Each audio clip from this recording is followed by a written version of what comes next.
Shalom saudara sekalian. Hari ini kita akan ngebahas topik tentang overthinking. Wah, topik yang kayaknya sering banget akhir-akhir ini muncul ya. Artinya entah di sosial media dikit-dikit mengulas tentang overthinking, lalu kemudian di banyak gereja, kemudian di dalam pembicaraan seminar-seminar banyak ngebahas tentang overthinking.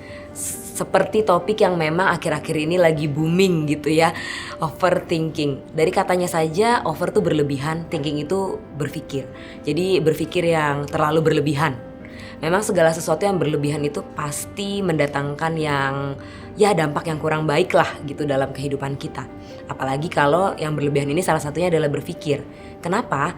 Karena secara fisik saja pikiran yang terlalu berlebih itu, punya pikiran terlalu berlebih itu sangat-sangat menguras yang namanya energi gitu ya.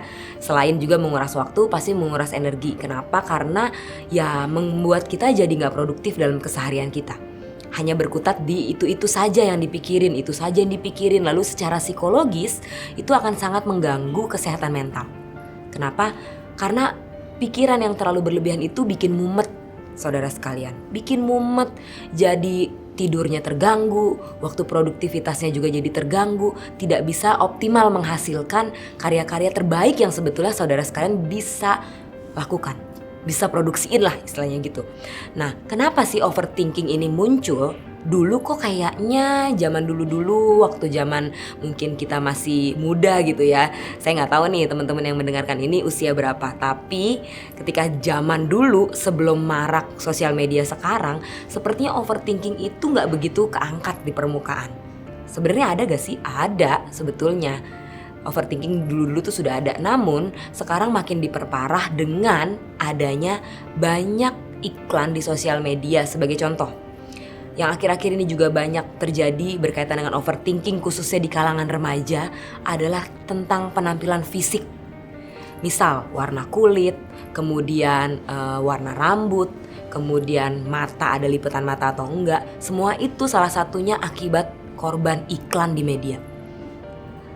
Kenapa? Karena iklan-iklan di media khususnya Asia ya, pakai banyak model-modelnya adalah model-model yang menyampaikan pesan bahwa cantik itu, bahwa good looking itu ketika kita perempuan khususnya punya kulit yang putih, halus, ada lipatan mata, itu baru dikatakan cantik.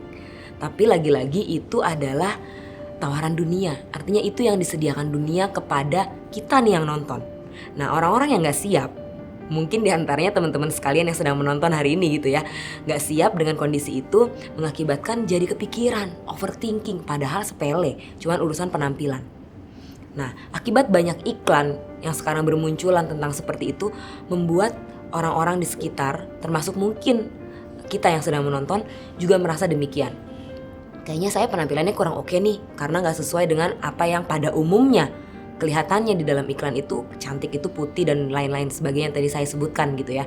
Nah, selain itu banyak sekali overthinking lain yang juga disebabkan karena relasi yang juga tidak mensupport satu dengan yang lain. Seperti itu, ditambah lagi kurang wadah untuk menyampaikan pikiran dan perasaan. Artinya teman-teman ketika overthinking apa sih yang perlu dilakukan? Apalagi lingkungan sekitarnya juga mensupport gitu ya untuk membuat kita jadi tambah overthinking gitu. Apa yang perlu dilakukan? Yang perlu dilakukan adalah cari komunitas yang bisa membantu Bapak Ibu Saudara sekalian untuk terus berusaha punya pikiran yang positif.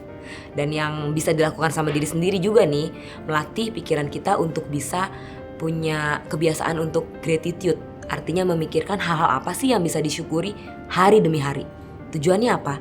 Tujuannya supaya membentuk habit atau kebiasaan pola pikir kita supaya terus melatih berpikir positif dari apa yang kita miliki, dari apa yang kita jalani hari demi hari. Mungkin dalam sehari kita cuma bisa kepikiran satu hal yang bisa disyukuri, gak apa-apa. Tapi satu hari satu, besok lagi aja itu kita udah ngumpulin loh 7 hal atau 7 gratitude. 7 hal yang kita bisa syukuri dalam seminggu udah 7. Nah, berikutnya minggu depannya dilatih lagi 2 mungkin dan seterusnya. Tujuannya apa teman-teman? Untuk memangkas si overthinking yang membuat kita jadi lebih cemas. Kalau sudah terbiasa, sudah terbangun kebiasaan untuk berpikir secara positif, maka kita akan tidak ada kesempatan lagi, kita tidak bisa memberi kesempatan lagi kepada pikiran kita untuk mikirin yang negatif-negatif. Gitu ya. Dan berikutnya, cari tempat untuk bisa sharing. Entah itu dengan teman dekat, teman yang kamu bisa percaya, keluarga, atau mungkin tenaga ahli, konselor, pendeta, dan lain sebagainya. Siapapun yang Bapak Ibu Saudara anggap dapat dipercaya untuk bisa menerima cerita dan juga memberikan feedback yang positif. Seperti itu. Nah, kenapa overthinking ini perlu sedemikian rupa kita atasi? Soalnya overthinking ini dari pikiran lama-lama akan masuk juga ke dalam hati. Hatinya jadi cemas. Boleh gak sih punya cemas? Boleh banget punya perasaan cemas. Tapi ketika overthinking berlebihan, maka rasa cemas pun akan berlebihan. Dan itu akan mengganggu aktivitas Bapak Ibu Saudara sekalian sehari-hari. Akibatnya apa? Akibatnya banyak sekali akhir-akhir ini bermunculan ya. Tentang depresi, lalu kemudian berakhir kepada aktivitas atau tindakan. Tindakan untuk mengakhiri hidup secara sia-sia. Nah, itu berawal dari mana? Berawal dari overthinking yang tidak diatasi, sehingga menyebabkan kejadian-kejadian bunuh diri itu makin marak akhir-akhir ini. Yuk, buat teman-teman, buat saudara, saudari, Bapak Ibu sekalian yang menonton tayangan ini, sama-sama kita menjadi agen-agen transformasi perubahan buat diri kita maupun buat orang-orang di sekitar kita, supaya overthinkingnya makin berkurang dan kita bisa menciptakan kedamaian buat orang-orang di sekitar kita, sehingga kita bisa membantu menyumbangkan dan mengurangi angka negatif, angka bunuh diri itu kita bisa kurangi dari kepositifan kita. Terima kasih, God bless you.